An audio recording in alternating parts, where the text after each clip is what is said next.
Hey everybody, welcome to Allerton.com. This is a Talkback review for Tristan's review of Deadpool, the movie that just came out this past weekend. We all saw it. We all loved it. Probably not as much as Tristan, but he'll be able to explain that to us in a little bit.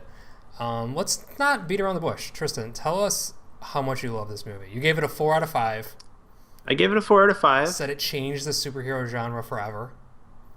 But Did I say that? Deadpool's not a You didn't. superhero. Yeah, should we just clear the air? Should we do this? Because 90% of every time reviews. someone calls it a superhero, I keep going back. Deadpool is not a superhero. They even reference it, make a joke about it in the movie. So what's up with everyone calling it a superhero movie? Like, so many reviews I've seen, like, over the last couple of days, literally start out with superhero movie. I think they're confusing that and comic book movie. If you can call it a comic book movie because it's from a comic book, call it that. I like that a lot better. Even your title says this is a different kind of superhero story. You threw that in before I finished it up. But did you change it? No, I kept it the same. Wait, that was not my title. Mine was like, let's break the fourth wall. And you deleted it. No, that was already in there. No. I think we have a point of contention. Or that might be from the... It's from a quote of a movie. Oh, okay. From the movie. Yeah, it's definitely not mine. I had a joke about the fourth wall that I thought was pretty clever. That was edited out by you.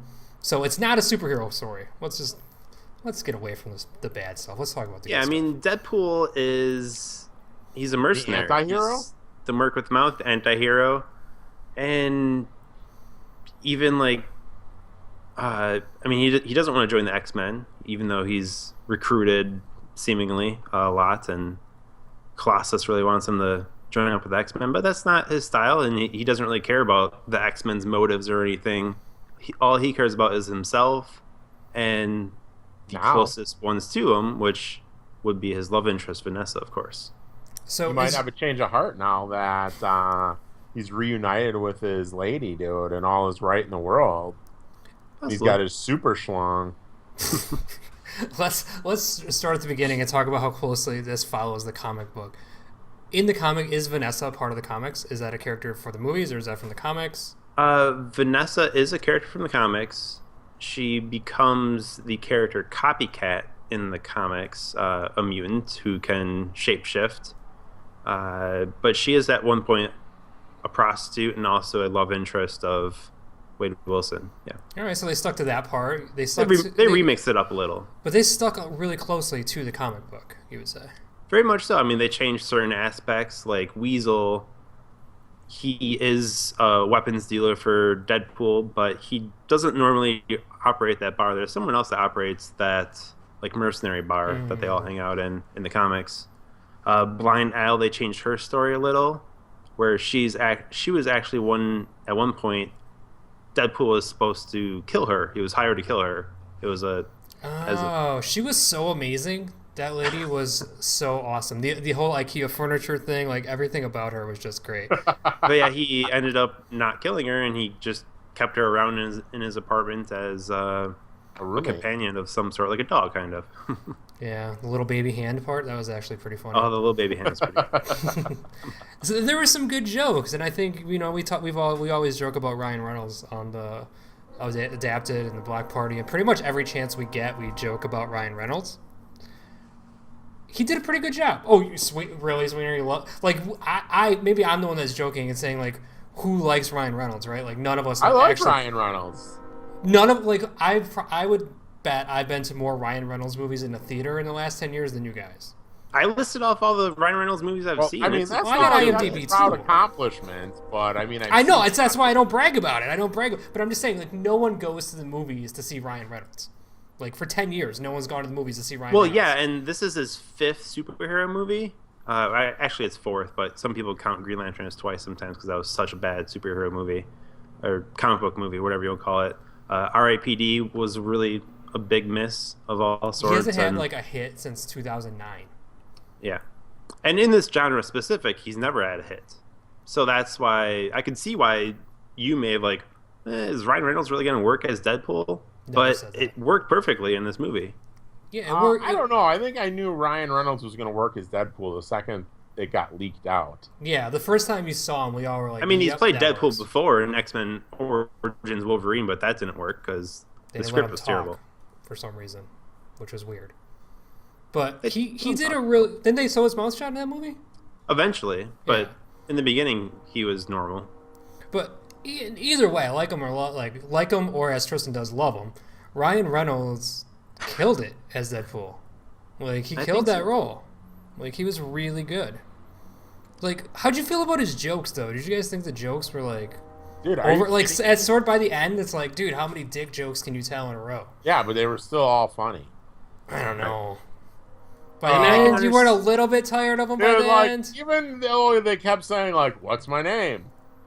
And then at the end, when he spelt it out in dead bodies, Sans that was awesome.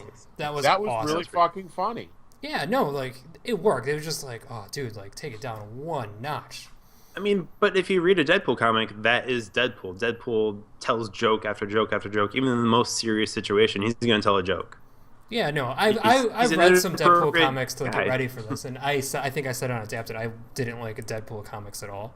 Like, I didn't find them funny, but this was actually a really funny movie. It was a good movie. But speaking of Francis, man, what a shitty villain.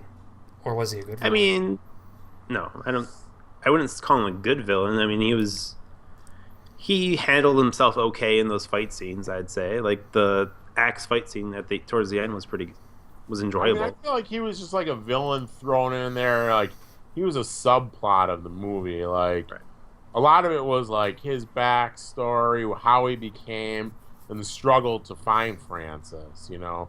And so then when you finally found Francis, you know, I mean, I didn't know Francis had superhuman strength either. I just thought he couldn't feel pain, but... Yeah, I guess I didn't get that part of it either. But they said in the beginning, right? He was a mutant, right? Yeah, he was a creation of the same program that Deadpool was created. Same process. He was one of the first ones. Do you think they should have had like a bigger villain, like somebody that was like not just a human? It seemed kind of small scale. And that goes back to their very, very small budget. I think if they had the chance, were even rumors if they had a bigger budget, they were going to bring in other villains and more characters, like the Carano girl, Angel Dust. Gina? Yeah, Gina Carano. Originally, her character was actually supposed to be 3 different characters. Yes, 3 different henchmen. But they had to cut a lot of... Even like 48 hours before this was going to go in production, the writers had to cut $7 million from the budget and had to... Which pretty much equivalents to... or equals... cutting 9 pages out of their 120-page script. That's a lot of different scenes, and which may have been why early in the beginning of the movie is like, oh, I forgot my ammo, and now I only have 7 bullets or whatever, how many bullets he had. No, those things were like, it felt like they were, I think that was my favorite part of the movie, when it felt like they were improvising, right, or like doing something they did that well. Yeah, where it was like just beating on the fact that they didn't have a budget.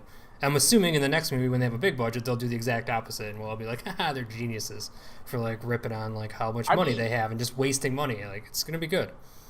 I mean, the fact of the matter was they still had a $50 million budget. I mean, it's not like it's that little of a budget. Well, according to other comic book movies, it's pretty small. Ant-Man had a $130 million budget in comparison. It did way less money. Yeah, but look at that whole movie was CGI. This is true. This looked like it was filmed on like a soundstage in LA. Like there was not. And I mean, they still had CGI in this, and even Deadpool, they animated his motions in his mask to get the full aspect of like him moving and whatnot and talking. That was all animated. The thing is, dude, so if Ant-Man was what, 130 million? Somewhere around there, yeah. So it was 80 million more. And Deadpool was still a better movie than Ant-Man by a factor of 5. Factor of 5. Let's go back really quick to the CG, because Tristan was one of your main points of your review. We talked about the visuals was Colossus, and you didn't think that he looked that good. I personally, I'm going to jump in before you and just say that I thought he actually looked pretty cool. I liked the CG on him. It was like kind of grounded and a little bit gritty. He didn't stand out too much. I guess because maybe the whole movie was in this like shot like it was like in a clouded city and it had like this blue hue. It kind of worked for me. But what about that CG didn't you Well, the thing that bothered me so much was that they just showed him in metal form the whole time. The one coolest thing about Colossus is when he's just in plain human form and he like hulks up and puts the metal on. Yeah, no, but That's I'm one of the talking coolest about things. yeah, I get that. But I was, in your review, you said this. You thought the poor CGI. I think is what you said for Colossus. Well, that had to do something with it. And when Keeping did in metal Colossus form become a which is what I rush? referenced in there. Hmm. Say it again, Peter? When did Colossus become a Rushdie? He's always been a Russian character. I don't think he actually had any lines previously in the other X-Men movies. Yeah, Last because I'm Stand thinking of and like the X-Men movie Days of when Future Past. like Colossus is younger and all that stuff. No, I think he did have a line in one of those other movies. He may have and had one or he two had a lines. European accent for sure. But they actually wanted that same actor, Daniel Cudmore, to be in this movie, but they wanted him to be I couldn't remember if they wanted him just to be the body actor or the voice actor. One or the other. He wanted to be the full deal like he was in the other X-Men movies. But for this specifically, they wanted two different actors to play this character. One for the voice and one for the body. It's funny when you look at the shots of them doing the filming and you see like this big chubby guy like standing next to Ryan Reynolds and it turns out to be Colossus. And it was another thing with Colossus was weird, or for me personally, being a fan of Colossus from the comic books, that's X-Men comic books. He's not really much of a talker. He doesn't say a ton. He's more of a he talks with his fists more. And this, like, they threw all this dialogue. They like Colossus try and convince Deadpool to join the X-Men, be a superhero, and all that. Like, I would never see Colossus really do that, but I guess again with that smaller budget, they had what they had. And like I wouldn't have liked him if he didn't talk so much. If he was just like kind of this brooding character. He kind of like he was like this weird comic relief that was so opposite of Deadpool. I was kind of annoyed by him, like, come on, Deadpool, you can't do that. That's not nice. You can't hit women and stuff like that. Oh my! The part of the ending where he's like giving the big speech and you know Deadpool's gonna pull the trigger, like that wouldn't have worked any other way. And if you didn't have the whole movie of him setting that up. Yeah, but I feel like they could have recasted that with a different character. Yeah, I don't know. I actually liked it. I could see what you're saying though. Like I feel like it was good because they needed Colossus, dude, for who he had to fight. Yeah, he had to fight old Gina. Yeah, I mean, And he got his ass whooped, and it was the dude, that was teenage because Negasonic Teenage the Warhead nice that guy against Angel Dust, dude. Punched him in the twig and berries after he covered up her big floppy boob. That was pretty great. And for an R rating, I was like, man, let it fly. It's what we're here for.